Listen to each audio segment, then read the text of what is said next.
करोड़ की वसूली के मामले में सीबीआई जांच का आदेश जारी होने के बाद महाराष्ट्र के गृह मंत्री अनिल देशमुख ने आज इस्तीफा दे दिया। मुंबई के पूर्व पुलिस कमिश्नर परमबीर सिंह की याचिका पर बॉम्बे हाईकोर्ट ने ये फैसला दिया। आदेश आने के 2 घंटे बाद देशमुख ने एनसीपी प्रमुख शरद पवार के साथ बैठक की और उसके बाद गृह मंत्री पद से इस्तीफा दे दिया। बॉम्बे हाईकोर्ट ने कुछ नया लॉ नहीं दिया है, उसी लॉ को आधार बनाया है। सुप्रीम कोर्ट ने लॉ सेटल किया कि ऐसे केस में अगर लोकल पुलिस इन्वेस्टिगेशन करेंगी तो जनता का न्याय व्यवस्था से, फेयर एंड इम्पार्शियल इन्वेस्टिगेशन से विश्वास उठ जाएगा। तो जनता का न्याय व्यवस्था पे विश्वास कायम रहे, इसलिए only CBI can investigate that. पूर्व पुलिस कमिश्नर परमबीर सिंह की याचिका पर बॉम्बे हाईकोर्ट ने 100 करोड़ वसूली मामले को असाधारण बताया।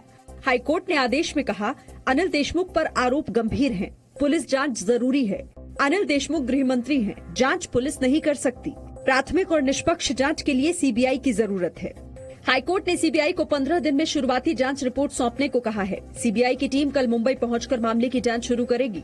वहीं इस्तीफे के बाद अनिल देशमुख दिल्ली रवाना हो गए। संभावना है कि अनिल देशमुख बॉम्बे हाईकोर्ट के फैसले को सुप्रीम कोर्ट में चुनौती दें। देशमुख के बाद एनसीपी के दिलीप वलसे पाटिल महाराष्ट्र के नए गृह मंत्री बनाए गए हैं। अनिल देशमुख के इस्तीफे के बाद बीजेपी ने महाराष्ट्र के मुख्यमंत्री उद्धव ठाकरे से भी इस्तीफे की मांग की। पूर्व मुख्यमंत्री देवेंद्र फडणवीस ने कहा, उद्धव इस्तीफा नहीं देंगे तो सरकार खुद अपने बोझ से गिर जाएगी। ये महाराष्ट्र की इज्जत के साथ, महाराष्ट्र की अस्मिता के साथ एक प्रकार का कॉम्प्रोमाइज हो रहा है और इसलिए मुझे लगता है इस पर जवाब तो मुख्यमंत्री जी को देना पड़ेगा। केंद्रीय कानून मंत्री रविशंकर प्रसाद ने उद्धव ठाकरे की चुप्पी पर सवाल उठाते हुए कहा, 100 करोड़ की वसूली में अभी और चेहरे सामने आएंगे। सचिन वाजे की कहानी कहां तक जाएगी तो एनआईए बताएगी, लेकिन उसकी परत दर परत रोज खुल रही है और कोर्ट ने स्वयं पाया है कि मामला गंभीर है, गृह मंत्री इन्वॉल्व हैं, फेयर प्रोब मुंबई पुलिस के द्वारा नहीं संभव है। वहीं एनसीपी ने कहा कि सरकार ने हाईकोर्ट के आदेश का सम्मान किया है, लेकिन अघाड़ी सरकार को गिराने का बीजेपी का सपना पूरा नहीं होगा। इसमें किसी भी प्रकार का तथ्य नहीं, लेकिन न्यायालय का आदेश है, उसका सम्मान होना चाहिए। सीबीआई जांच कर रही है और स्वयं गृह मंत्री जी ने कहा कि मैं पद पर रहना नहीं चाहता हूं। केंद्रीय गृह मंत्री अमित शाह ने छत्तीसगढ़ के नक्सली हमले में घायल जवानों से रायपुर के अस्पताल में मुलाकात की।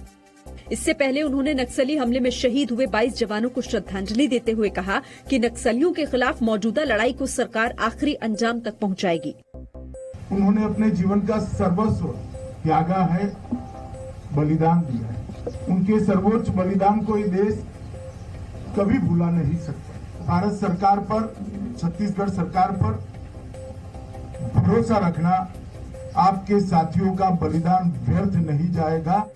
छत्तीसगढ़ के बीजापुर और सुकमा जिले की सीमा पर शनिवार को नक्सलियों के साथ हुई मुठभेड़ में सुरक्षा बल के 22 जवान शहीद हो गए और 31 घायल हुए हैं। इस घटना के बाद से गायब सीआरपीएफ के जवान राकेश्वर सिंह की तलाश जारी है। राकेश्वर के परिवार ने सरकार से उनकी रिहाई के लिए उचित कार्रवाई की मांग की है। सरकार उनसे बातचीत करे, क्या चाहते हैं वो, क्या नहीं चाहते।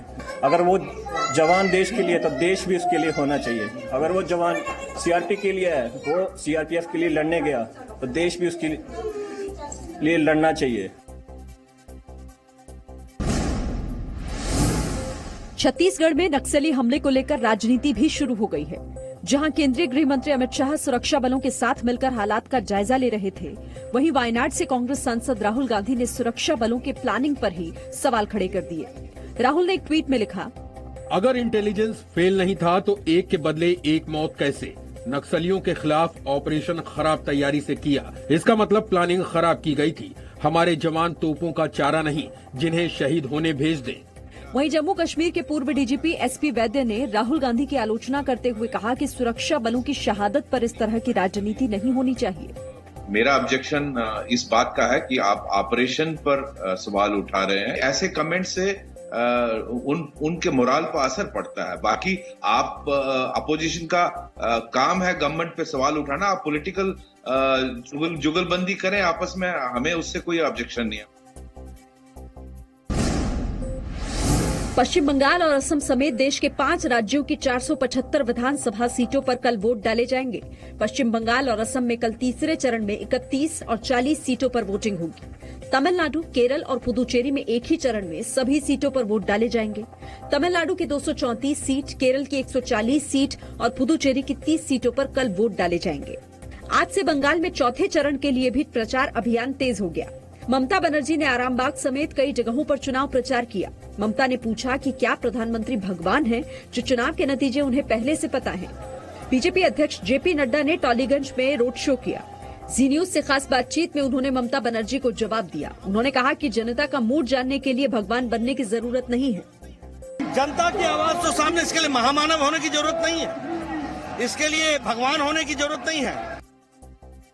Presenting B News app available on Google Play and App Store. Download it now.